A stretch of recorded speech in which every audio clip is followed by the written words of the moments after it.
Good morning.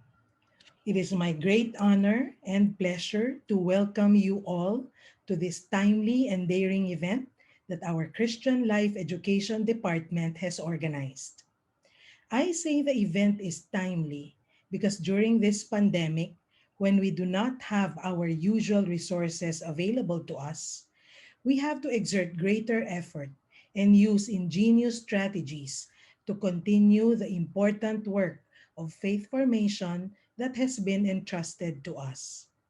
When trying times raise difficult questions about the faith, it is more crucial than ever that Christian life education, values education, and catechism classes be the stronghold of what we hold most dear. The sessions this morning offer a variety of ways to make the teaching of our faith meaningful, relevant, and effective. Speaking of relevance, I segue to my description of today's mini conference as being daring on two accounts. First, the initiative to offer this event was born just out of a sincere collective desire of the CLE teachers to share practices that they have found useful, effective, and just too good to be kept inside their classes.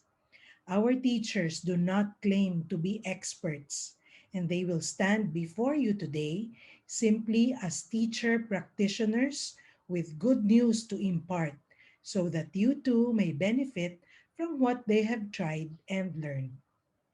Second, the push to make CLE more relevant than ever stemmed from our decision in the grade school not to grade CLE as a subject.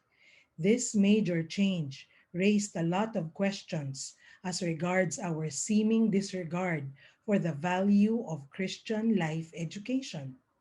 The removal of the grade was initially perceived as the removal of the importance of CLE, and in a Jesuit school at that.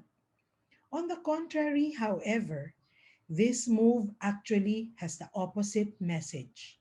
We wanted to elevate CLE to more than a subject.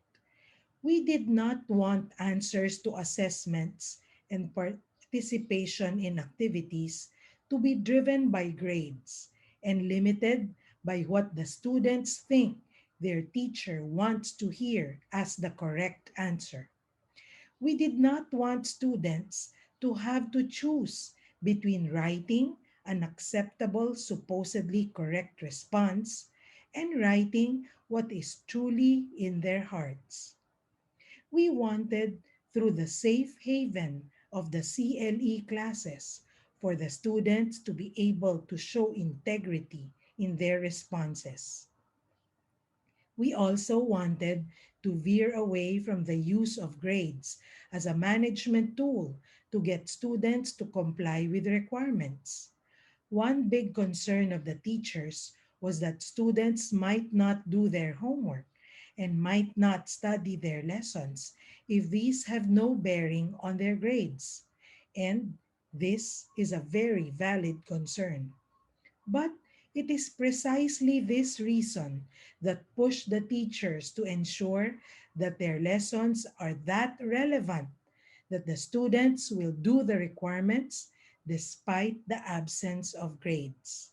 It is the absence of grades as a management tool that drives teachers to design engaging activities that the students will want to participate in just because they find meaning in them and they find joy in them.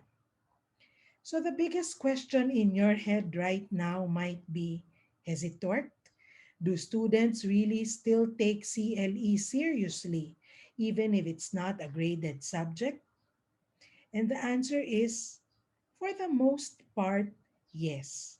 However, as you know, there are some harder to reach students who have been used to the use of grades to toe the line. And it is for this reason that we continue to learn new ways of engaging them and continue to keep our curriculum relevant.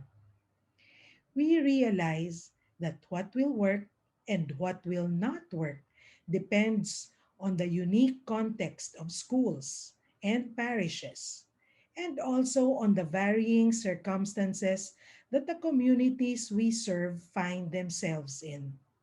Given this, we do not venture to insist that our framework and strategies are the best. We simply offer them to you as possibilities to enrich the good things that you already do and that you already have. With this, I warmly welcome all of you to Ite et Docete.